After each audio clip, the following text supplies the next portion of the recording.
আরে কলকাতার দাদা এখন অসময়ে ফোন দিল, কি ব্যাপার দেখি তো ফোনটা রিসিভ করে। হ্যালো। কি বে, কেমন আছিস?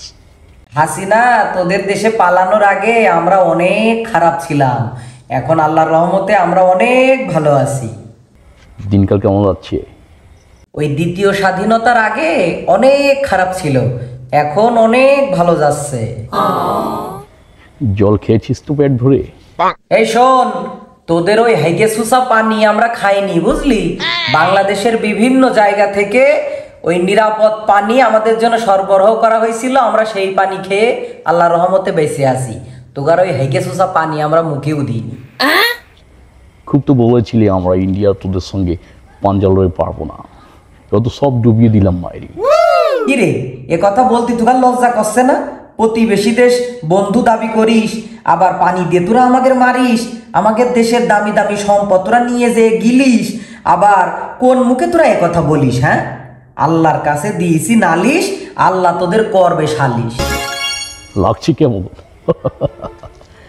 আমাদের সঙ্গে বেশি পাঙ্গা নিতে আসলে আমরা শুধু জলটাই হয়ে ছেড়ে দেবো বুঝলে, তারপর তোরা ভেসে যাবি ভেসে।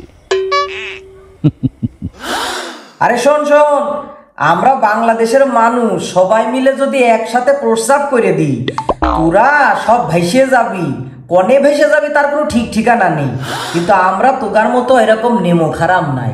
আমাদের সঙ্গে লাগতে আসবি না, আমাদের যদি বাংলাদেশের চেয়ে অনেক বড় বুঝলি, এতটুকু একটা দেশ হয়ে আমাদের সঙ্গে কখনো লাগতে আসবি না, তাহলে একদম কেলিয়ে ঠ্যাঙের নলা হাতে ধরিয়ে দেবো বুঝলে। আরে শোন, ওই হাসিনারে তোদের দেশে পাঠাইছি, ওই বুবুর কাছে ভালো করে শুনে নিস যে বাংলাদেশের আয়তন এক সময় কত ছিল, আর তোরা ইন্ডিয়ার লোকেরা বাংলাদেশটাকে কিভাবে তোরা গিলে খাইছিস, বাংলাদেশের জায়গা কিভাবে তোরা দখল করে নিয়েছিস, তোদের ভিতরে নিয়ে নিয়েছিস, এটা ইতিহাসটা ভালো করে একটু পড়িস, ভালো করে একটু জানিয়ে তারপর কথা কইস বুঝলি।